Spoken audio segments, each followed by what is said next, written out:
information, but I speak in a purely visual language. There's a lot of videos, so sit back, relax, and just take it all in. There's 5 pillars which are kind of broad consumer trends.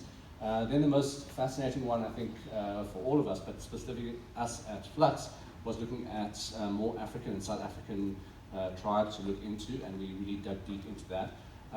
There's a section about business tribes or leadership, and I think that's important. That's the sort of socio-political effects that's happening around the world. Some Instagram tribes, then end up with some future tribes. But to start off with, just some broad consumer tribes. It's a really interesting thing that started with the last Olympics. If you've noticed just in the papers and just reading about it, there is an increasing focus on female sports or female fitness. So we're calling this the preventionists, and it's a specifically female-focused sports trend.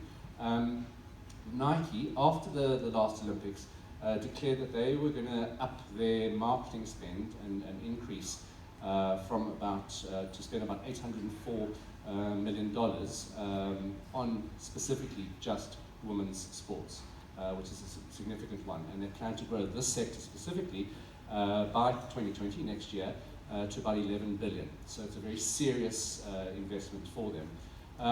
Last year, UEFA announced as well that they're going to start upping the funding, specifically in women's soccer, by another 50%. So there's a real push with that. And going back to Nike, they also looked at another demographic, which we call Generation M, young Muslim female demographic, and you saw Nike also come up with the first sports hijab, specifically for Muslim women. So it's a really interesting thing that's happening there. Almost polar opposite to that, and I'll tell you why I put these two together, is an anti-aging tribe, or the anti-retirist, or the hashtag that's going around on social media is the elastic generation. So this is a generation that is not going to want to retire, and our life expectancies are increasing, and more people are saying, well, how come on one side of my 65th birthday I'm a valuable member of a company, and then 12 hours later I'm no longer useful to anybody?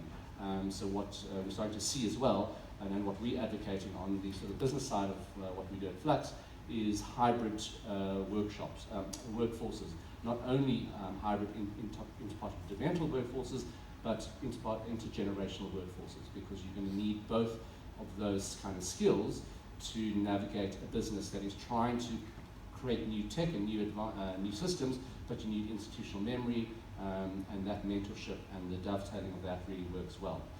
But the reason why I put these two together is it comes together in a rather interesting older and sportswoman trend that's coming through, which Nike picked up on, and they put an ad out which looks like this.